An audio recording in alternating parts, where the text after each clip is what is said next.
Hola a todos, bienvenidos. En los últimos años se han estrenado dos nuevas películas de Cazafantasmas, las cuales continúan la historia de las dos primeras entregas de la franquicia. Lo interesante de esto es que descanonizan la película protagonizada por un elenco femenino, la cual, como ya sabemos, no tuvo el éxito esperado. Pero, ¿por qué fracasó? Acompáñame en este video para descubrirlo. Para comprender mejor el motivo de su fracaso, debemos analizar la primera película, la cual sirve como base para el intento de reinicio de la saga. Esta fue estrenada en el año de 1984. Contó con un elenco encabezado por Dan Aykroyd y Bill Murray, actores emergentes del entonces exitoso programa Saturday Night Live. Harold Ramis, actor, escritor y director reconocido, también formó parte del equipo, mientras que Ernie Hudson fue elegido tras la imposibilidad de contar con Eddie Murphy. Pero el elenco no fue lo único que hizo brillar a Cazafantasmas. El guión fue otro de sus puntos fuertes. La idea original surgió de Dan Aykroyd, un apasionado de los temas paranormales, y fue desarrollada junto con Ivan Reitman y Harold Ramis. Gracias a su conocimiento y dedicación, lograron construir una historia sólida que combinaba ciencia ficción, comedia y aventura de manera natural.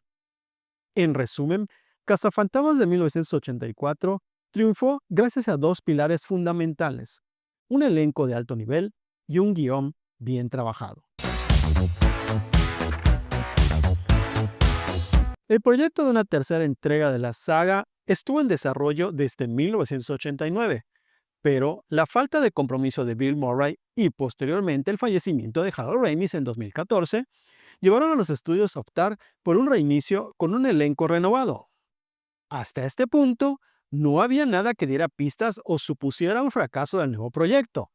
Pero, tomando el contexto prevaleciente de la época donde la tendencia de crear historias con enfoque diverso estaba en auge, la decisión de cambiar el elenco original masculino por uno femenino pudo haber sido tomada como una buena idea en respuesta a esta corriente. Esto, por sí solo, no habría significado un problema. Lo que generó malestar entre los seguidores fue el enfoque de la película y la manera en que se desvinculó de la historia original y por consiguiente de la saga, la cual para ese entonces ya tenía una sólida base cimentada en los proyectos derivados de las dos primeras películas, tales como la serie animada, los cómics y las novelas. El elenco estuvo conformado por Melissa McCarthy, quien para entonces ya gozaba de fama y prestigio como actriz de comedia; Kristen Wiig, otra actriz de comedia consagrada; Kate McKinnon, excelente actriz de comedia; y por último, Leslie Jones, comediante y guionista.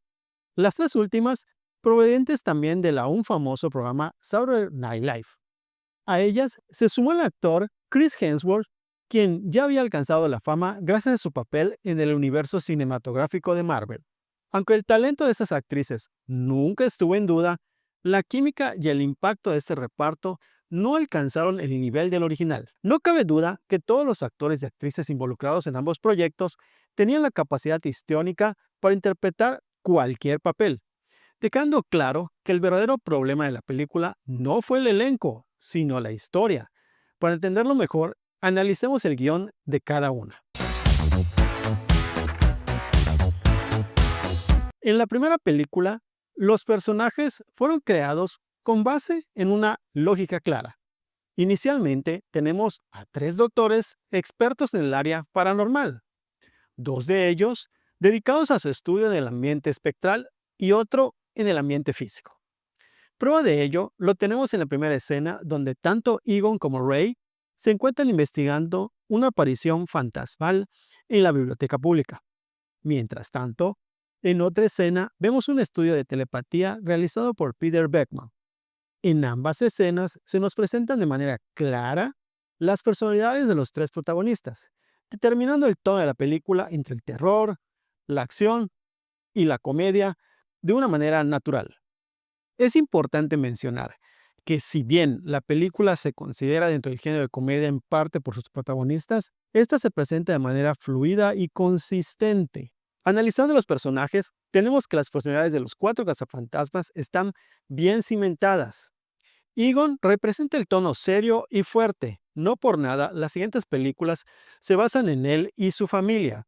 Ray complementa y sirve como puente entre el tono serio y lo cómico, dando apoyo a Egon y sirviendo de patiño de Peter.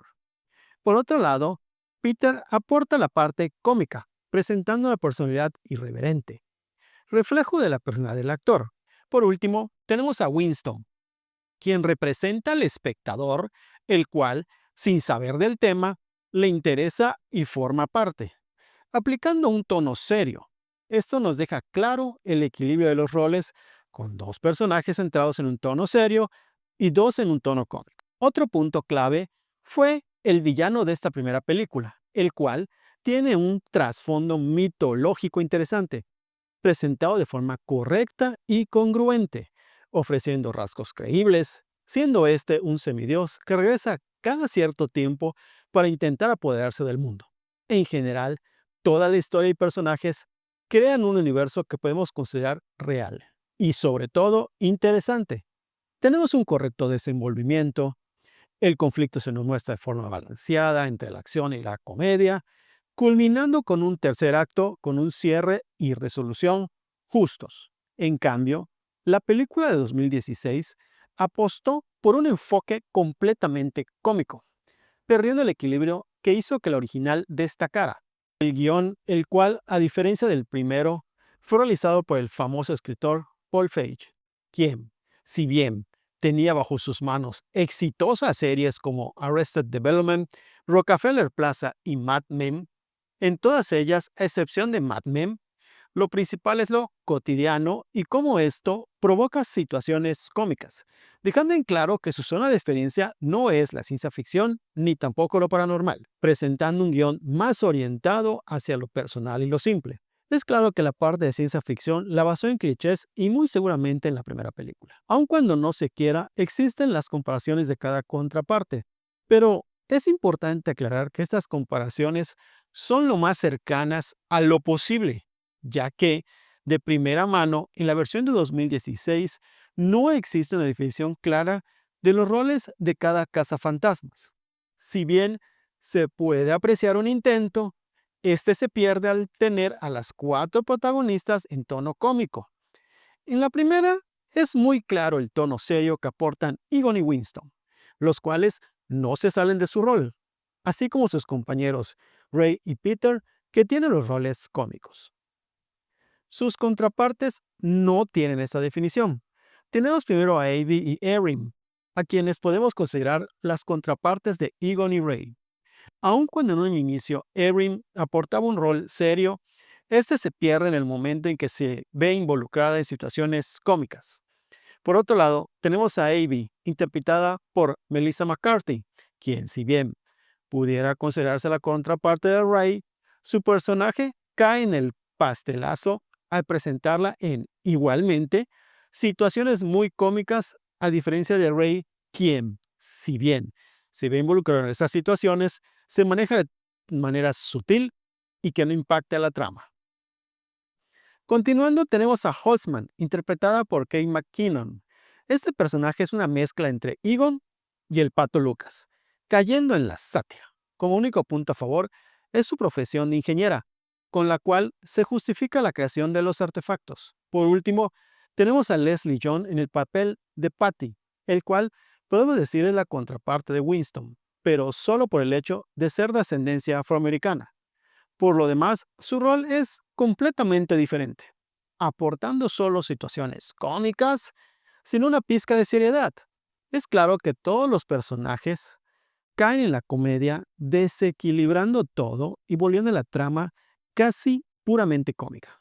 Esto se refuerza con el personaje de Hemsworth, quien única y exclusivamente es un patiño y alivio cómico. Pasando al villano de esta entrega, este simplemente es un hombre resentido con la sociedad, sin mayor profundidad ni desarrollo, siendo un simple trabajador de un hotel quien de la nada se presenta como alguien con amplios conocimientos de lo sobrenatural y suficientes para construir equipos capaces de crear un puente al más allá. En general, esta entrega de 2016 abusó de los efectos especiales, pero sin lograr la calidad visual que el público esperaba. Los fantasmas tenían un aspecto demasiado caricaturesco, lo que restaba impacto a las escenas. Además, el uso de los personajes originales en cameos mínimos, sin conexión con la historia, solo sirvió para generar nostalgia en los fans, sin aportar verdadero valor a la trama. En resumen, Cazafantasmas de 2016 fracasó por la falta de una historia sólida y una ejecución que no supo capturar la esencia de la franquicia original. No fue el elenco femenino, sino la forma en que se manejó el reinicio de la saga, perdiendo la coherencia y la riqueza narrativa de sus predecesoras. ¿Qué opinan ustedes? ¿Creen que la película pudo haber tenido más éxito con un enfoque diferente? Déjenme sus comentarios. Si les gustó este video, no olviden dejar su like y suscribirse. Nos vemos en un próximo video. Hasta pronto.